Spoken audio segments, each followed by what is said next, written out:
It's a Dangerous Business Going Out Your Door by Jetfire. Read by Deep Sky. Chapter 1.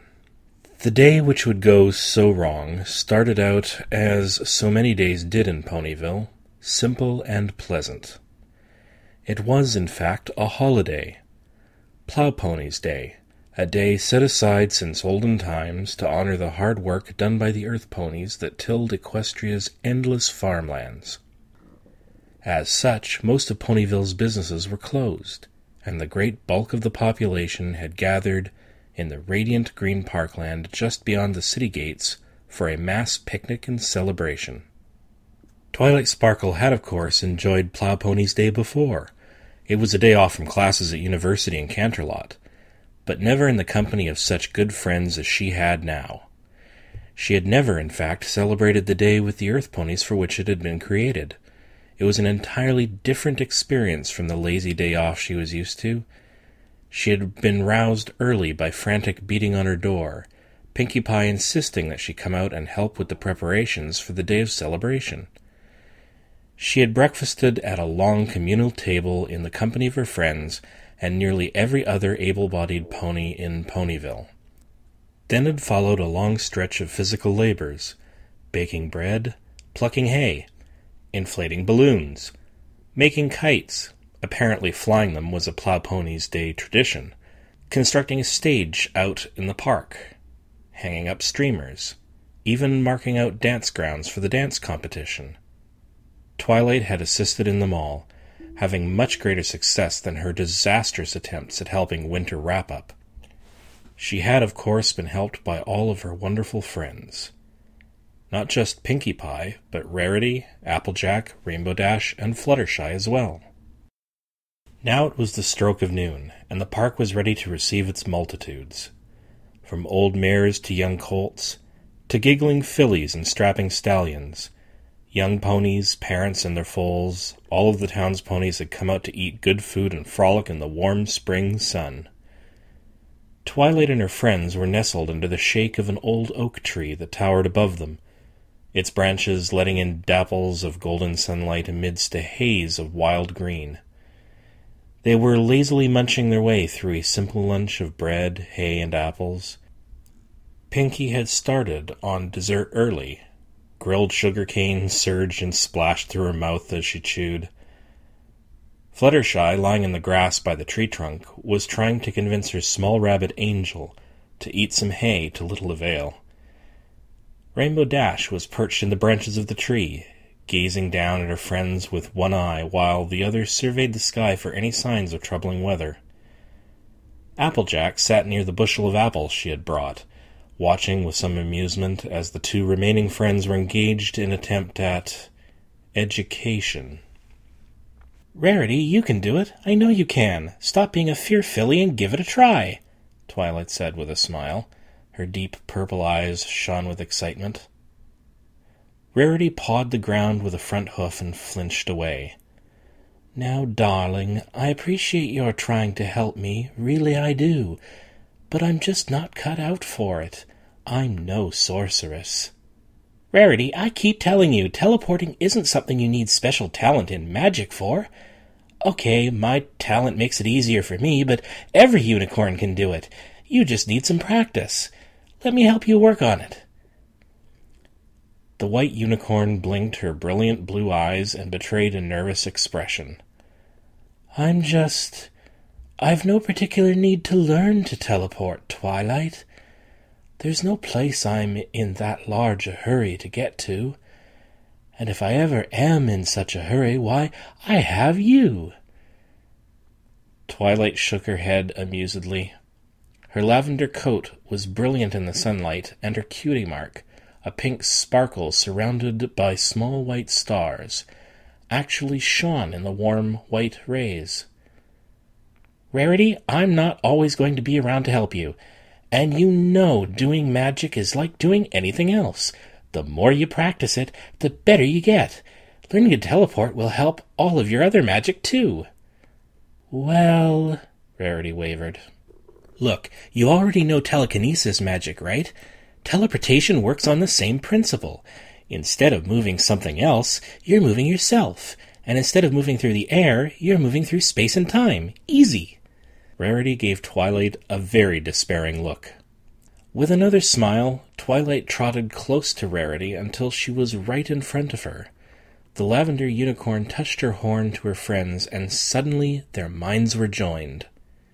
Rarity, this is actually very simple, especially for a creative pony like yourself. You've got a good imagination, right? Rarity was caught off guard. She was uncomfortable when other ponies poked around her thoughts, even when she had long since learned to trust Twilight with them. Well, I happen to think I do, she thought. She fluffed herself a bit. I have a great reputation, you know. Right, Twilight's thoughts echoed through her mind. Rarity then found herself looking into Twilight's mind, where a simulacrum of the lavender unicorn was standing in a field. A small area of the field was fenced off with white picket wood. Teleportation magic relies on your ability to use your imagination. You have to put yourself mentally in a place before you can put yourself there physically. First, a unicorn imagines the place where she wants to go. She forms a picture of it in her mind. The image of Twilight in the field zoomed in on the fenced-off area. Then, the unicorn imagines herself in that place. A flickering ghost of Twilight faded in and out of the fenced-off area. The real fake Twilight's horn began to glow, sending off a brilliant shower of sparks. Suddenly, she vanished in a burst of white light, and with another burst of white light appeared inside the fenced-off area. The real Twilight in the real world pulled her horn apart from Rarity's, and each pony was once more alone in her head. So like I said, it's all in the mind. That's the hard part. Once you can expertly picture yourself in places, you just need to channel that mental image through your horn, and the spell almost performs itself. Rarity sighed.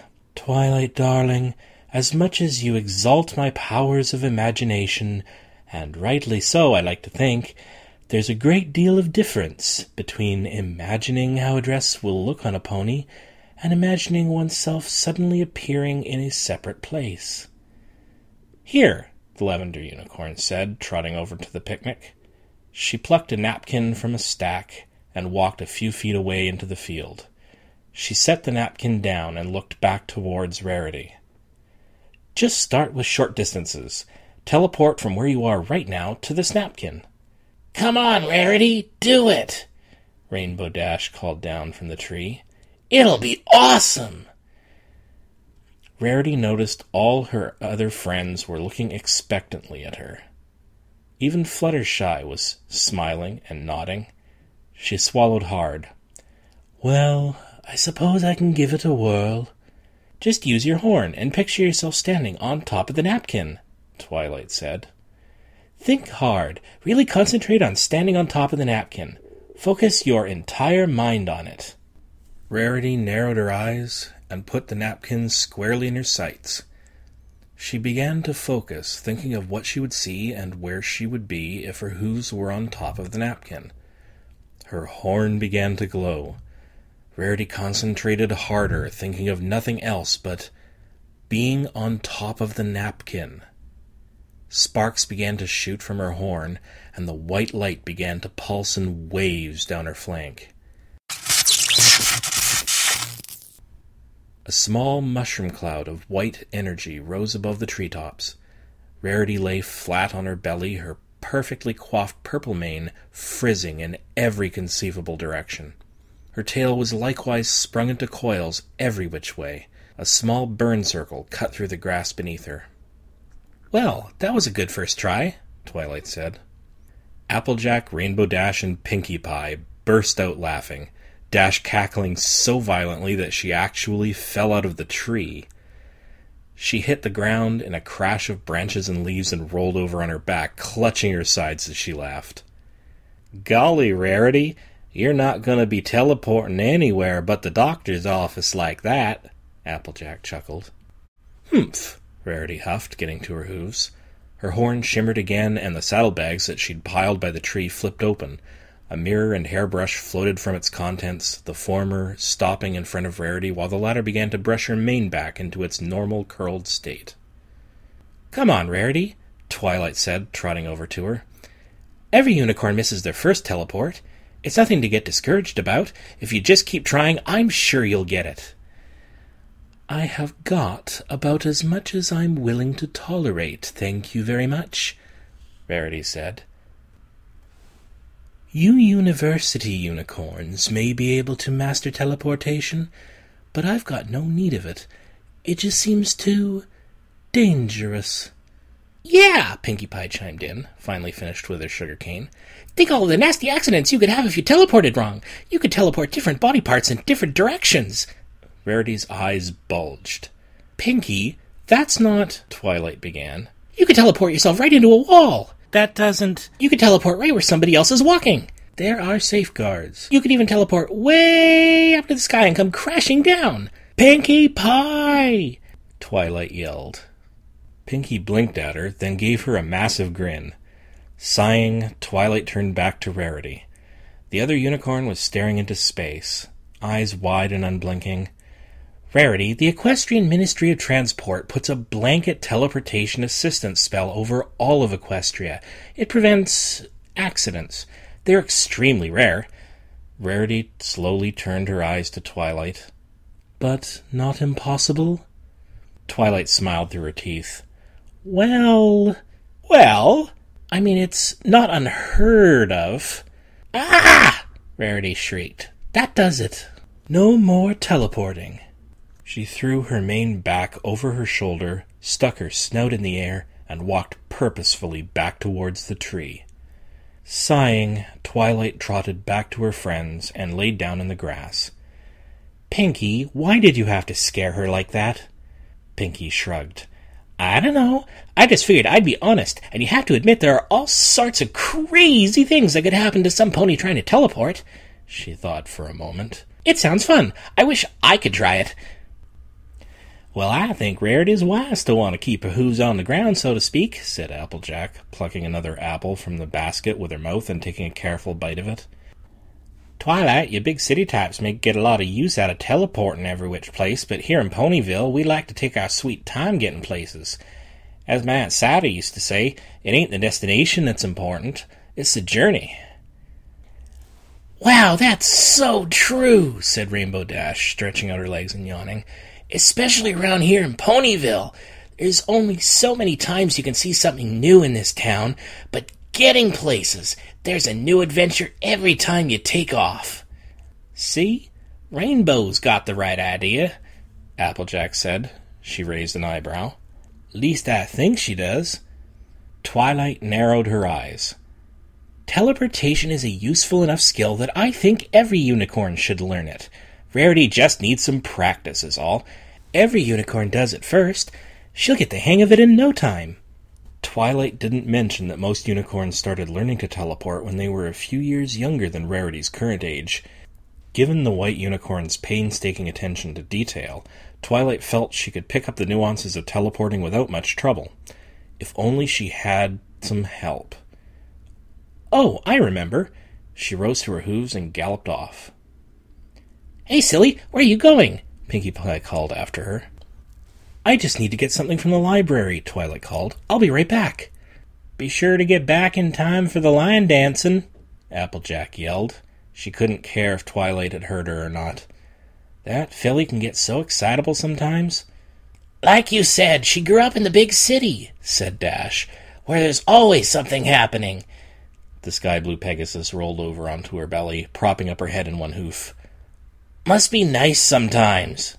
"Well, I'd never want to be any place but right here in Ponyville," Applejack retorted, taking a nice big bite of her apple. "I'm not the adventurous type." At the trunk of the oak tree, Rarity had just finished brushing her restored hair. Fortunately, she always took very good care of it, and it sprang easily back into shape. Fluttershy watched her work, her own long pink mane pooling in the grass around her. "You know, Rarity," she said softly, "Twilight just wants to help you." "Oh, darling, I know that," Rarity said, keeping her eyes on the mirror as she brushed the ends of her tail. But Twilight has got to understand that not every unicorn is as ambitious as she is. Not in the way she is, anyway. I've got no grand designs to be a great sorceress like that wretched Trixie. I want to make my mark designing the creme de la creme of equestrian fashion. I do one thing. Rarity brushed the last of her tail with a flourish, then sent her mirror and brush spiraling around each other in an artful spin. And I do it well. The two tools spun themselves back into her saddlebag, which was closed with further magic. Meanwhile, Twilight had reached the great window-pocked tree that was Ponyville's library, her home for the duration of her extended stay in the lovely town. Pushing the door open with her head, she trotted through the ground floor to a door cut between two enormous bookshelves. Twisting it open with magic, she walked inside and nudged the fireflies in the little lamp to waking. As soft yellow light filled the small room, she began to scan the numerous boxes piled from the wooden floor up to the gnarled tree-trunk ceiling. These were a few of the belongings and supplies she had brought with her from Canterlot when she had decided to stay in Ponyville, and she had yet to unpack them. Among them, she knew, was a box of magical supplies from her younger days at the great university. All she had to do was find it. She used her magic to levitate the boxes one by one, passing them in front of her eyes to examine what had been written on the side. Not this one, not this one. Aha! Twilight exclaimed as she found the box she sought. The medium-sized cardboard box floated out of the closet. The others returned to their stacked places. Twilight closed the closet door and then pried open the box, rummaging through it with her hooves and looking for what she knew was in there, somewhere. "Ah, here it is," she said. Just what she'd been looking for, right in the same cyan-colored tube. Lube! Mystical lubrication, designed to increase the slickness of unicorns as they teleported through space-time. It was an excellent aid for new teleporters, taking some of the strain off their magical powers and allowing them to spend more energy focusing on destination control. She unscrewed the cap with her magic, then raised the tube to her nose and took a sniff. It was still good. She'd kept it tightly sealed and it hadn't separated out at all. That was quite fortunate. Teleportation lubricant had an incredibly potent magic woven into it, and when the stuff expired it could be dangerous. She made sure to screw the cap back on again. "Twilight?" Spike's voice called down from the upper level of the library. The small purple and green dragon waved at her as he came down from the bedroom. "What are you doing here? I thought you were at the festival in the park." "Oh, I am. I was," said the lavender unicorn. She walked out of the closet, closing the door behind her. "I just needed to pick up something for Rarity. I'm about to go back." She gave him an eager look. "Are you sure you don't want to come? It's going to be a lot of fun. There will be dancing and apple bobbing and even karaoke." Spike raised an eyebrow at her. "No thanks, Twilight. I didn't get a lot of sleep last night. All of those reports for the princess, I know. I don't know why she saddled you with the soil studies. It's not even your job." "Probably because I can get the results to her instantly," Spike said with a shrug. "I don't mind. It means I get to hang out with Big Macintosh. Do you know how refreshing it is to pal around with another guy after all you—" He stopped. He grinned. "Not that you girls aren't— I mean, that I have a perfectly good time with—" He sighed. "Sorry." Twilight laughed. "No offense taken, Spike. I understand. Go get some rest. I'll be back later this evening." "Roger Wilco," Spike said, giving it the thumbs up. He turned on his heel and began to trudge back up the stairs. Twilight was about to head for the door when a thought struck her. Direct demonstration was always the best method of instruction. What better way to show Rarity that teleportation was perfectly safe than to teleport right in front of her? Twilight thus began to focus on her destination, the soft, cool grass beneath the oak tree in the park. Her horn began to glow and spark as she readied the teleport spell.